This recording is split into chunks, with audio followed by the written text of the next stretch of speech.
Famously, I have had a love-hate relationship with the Osmo Pocket 3. I'm literally so annoyed.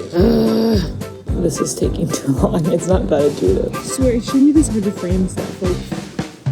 But after getting the right accessories and practicing extensively, I eventually learned to absolutely love this camera, just in time for DJI to release the Osmo Pocket 4P. I know it's going to take a while for me to become an expert with this new camera too, but I'm excited to check it out and give you a rundown of all the new features in a real-life scenario of vlogging your day. And of course, show you a ton of sample footage that I've captured with this camera over the last week or so that you can judge for yourself what the quality looks like and know what to expect if you decide to pick up the Osmo Pocket 4P for yourself. And thanks to DJI for sponsoring today's video. So part of me, I was down and out and nothing seemed to come my way. Here I go, this time I let it go. I never listen to what others say.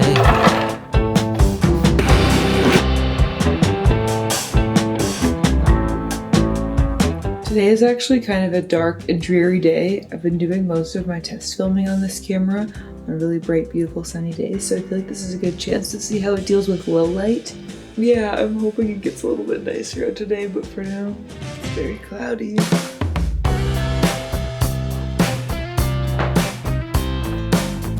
In my opinion, the best feature of the Osmo Pocket 3 has always been just how easy it is to set it up and start filming without it getting in your way. And in that regard, the Osmo Pocket 4P is no different. While it is a little bit heavier and bulkier, you can still easily place it on a small, lightweight tripod like these ones that are meant for phones. I love using these monopod style tripods, and they work perfectly with the Osmo Pockets because of how small and light they are. So you can just set up your camera, stick it wherever, press record, and it really is just so seamless. The sun is coming out. I'm so glad. I was worried this entire video was gonna be a low light test. Workout complete. Time to get ready for the day.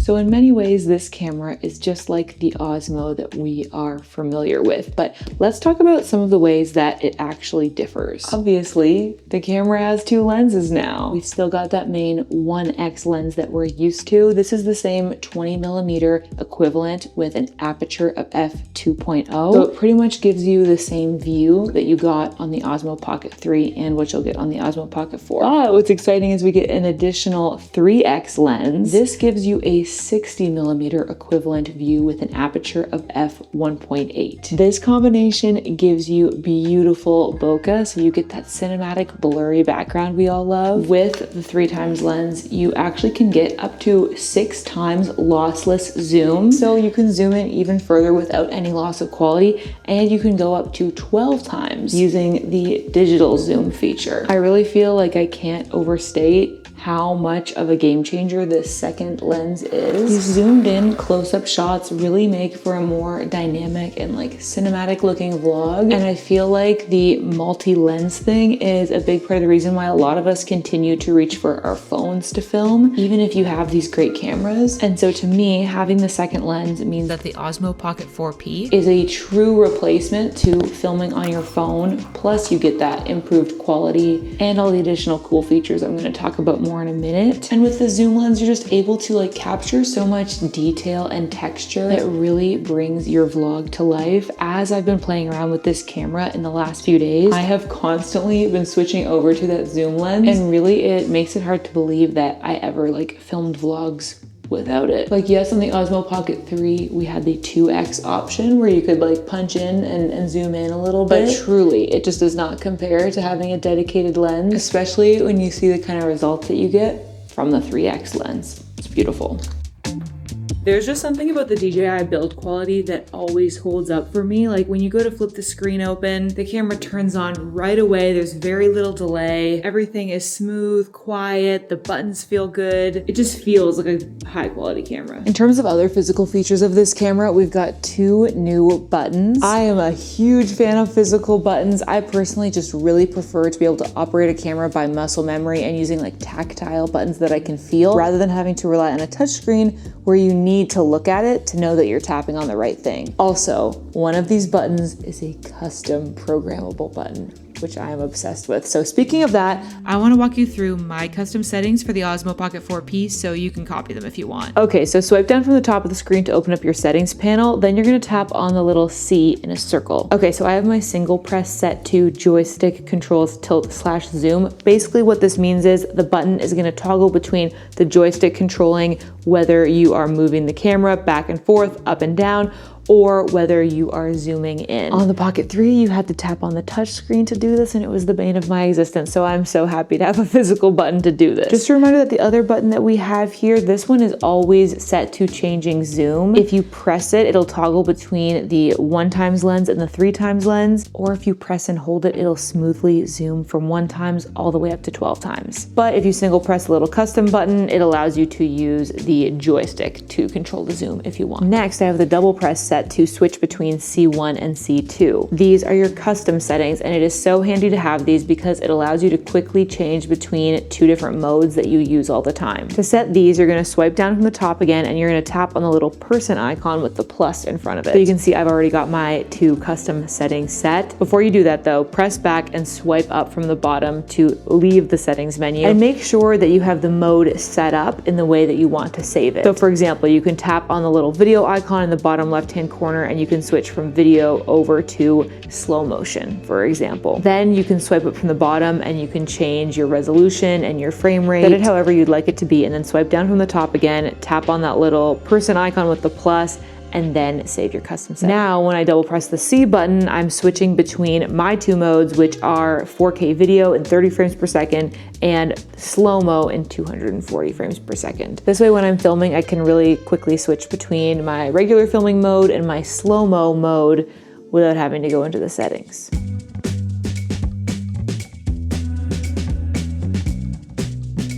Even though the new house is nowhere near finished in terms of setup and especially in terms of my office, I feel like slowly but surely I am getting back into my work routine. By the way, thanks for all of your interest in the new house on the last vlog. I really appreciated that. I definitely want to do a series here on the channel about the studio transformation. Honestly, just thinking about it right now kind of stresses me out because it's going to be a huge undertaking, but it's also a really cool opportunity to get to design a space specifically for content creation. In the past, I've always just had to like retrofit my living space to accommodate making videos. So I feel like starting with a blank space, like it's freaking me out a little bit. If you have ideas for the kind of stuff I should include in the studio setup, let me know in the comments. Also, I wanted to mention the Pocket 4P, just like the Pocket 3 before it, allows you to connect DJI's wireless mics to it, which gets you really lovely crisp audio, as you've been hearing during this segment. For the sake of comparison, here is what it sounds like when I don't have the mic connected, so you can get a sense of the audio quality from the built-in microphone on this camera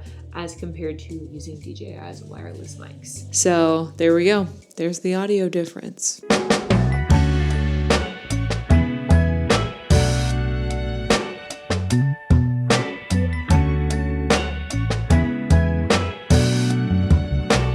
Okay, I think it's time for a sunshine break since it actually did get sunny outside today.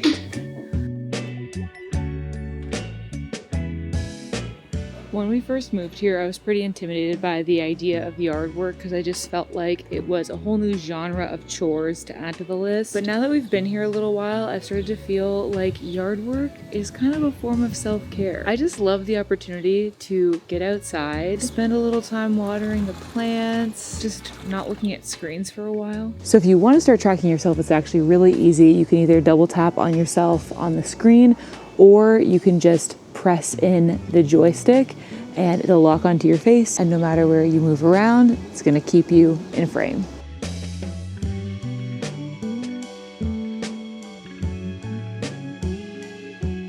You can also track objects though, which makes for really fun shots. So just double tap on anything in the frame to start tracking it. And if you want to get really fancy, you can tap on the tracking control button on the left-hand side of the screen and go down to dynamic framing. Press start and then use the joystick to choose which quadrant of the screen you want your object to stay in. So not only are you tracking the object, but you're also determining what the framing is going to look like, and then the camera just follows your instructions. Another significant feature of the new Pocket 4P is 10-bit D-Log 2. I am not a color grading expert by any means, but it was actually D-Log M on the Osmo Pocket 3 that kind of got me into color grading, re-inspired me to experiment with it a little bit. So this is definitely a learning journey that I'm on, and if you're interested in knowing more about that or seeing like the steps that I'm taking to try to figure it out, let me know in the comments. We could learn it together. But the main thing to know about 10-bit D-Log 2 is that it gets you 17 stops of dynamic range and maintains your highlights and shadows better than the Pocket 3 did. So if you've watched my YouTube channel before, then you will already know that I have somewhat of a chronic coffee shop problem. I just seem to have this condition where in order to feel productive, I need to spend at least $8 on a latte, sit in a cute cafe with my laptop, and then I can lock in and get work done. That being said, I am trying to exercise some amount of frugality. And so today we are going to be enjoying Cafe Katie.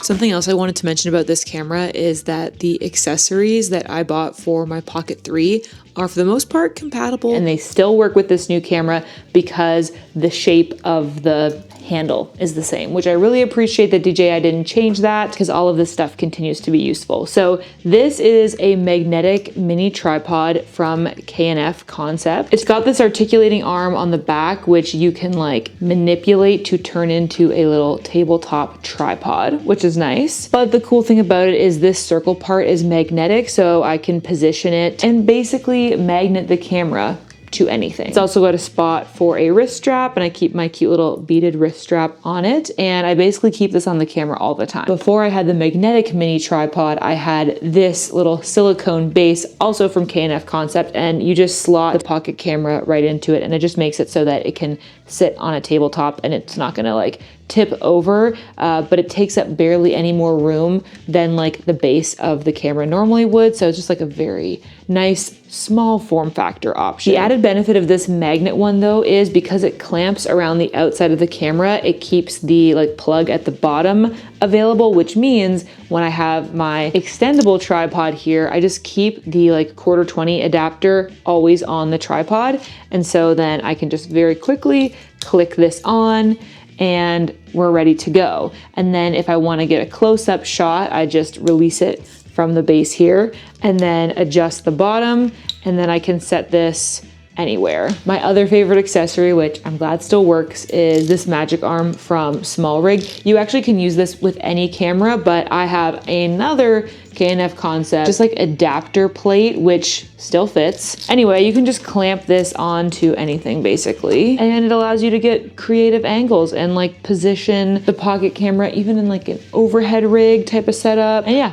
I can have it facing down and have like a top down sort of setup. These are all super handy little tools that give you even more functionality to the Pocket cameras. I actually have a detailed free gear guide that you can download that has explanations of all of the different camera gear and accessories that I use, along with links so that you can grab them for yourself. If you've been a longtime viewer of my channel, then you'll know that I don't do sponsored reviews or sponsored comparison videos. Honestly, I kind of believe that a sponsored review is kind of an oxymoron because reviews are meant to be objective and consider both the pros and cons. And when a company is paying you to talk about their camera, obviously you can't fully do that. So I hope that you know not to take the video that I've shared with you today as a review. I've done reviews on my channel before. They're never sponsored by the camera that I'm talking about, but I do genuinely love DJI's products. So when they reached out to work with me, I thought this was a good opportunity to share with you some information about this new camera, highlight some of the key features, and most of all, show you what the footage looks like. By this point in the video, we've both had ample opportunity to see what that footage looks like, and I can honestly say I find it really impressive. As I've started editing and reviewing back the footage that I've shot over the last week or so, truly I think the quality of this camera rivals even what I shoot with my Sony cameras. Like, it looks really, really good. Obviously, you can be the judge for yourself because you've been able to see it too. I think this camera does a good job of balancing usability with the pro features. Like, it still is a little handheld, almost pocketable camera, but the quality that it produces is truly stunning. Like, as I was editing, I kept thinking to myself, dang, that looks really good. I know in the past I have been a very public doubter of the pocket camera world, but I think a lot of that came down to sort of a bad first impression of the Pocket 3, which I eventually withdrew again in non-sponsored reviews that I made. And I think it really came down to learning curve, which I have since, gotten over, which means as I was starting to use the Pocket 4P, it was actually really easy for me to get used to. So I'm not going to draw any conclusions about whether or not you should upgrade or buy this camera or compare it to any others in this video, but definitely let me know in the comments if you'd be interested in seeing more about this guy, because I'd be happy to do some comparing in a video that's not sponsored by DJI. Love you, DJI, but we'll save that for another time. So let me know in the comments your thoughts on the footage you've seen today, what you think of this new camera, and anything else you'd like me to analyze about it, because now I've got my hands on this guy and I plan to use it. As always, thank you so much for watching. I hope you're having adventures and following your dreams, and I'll see you in the next video. Bye!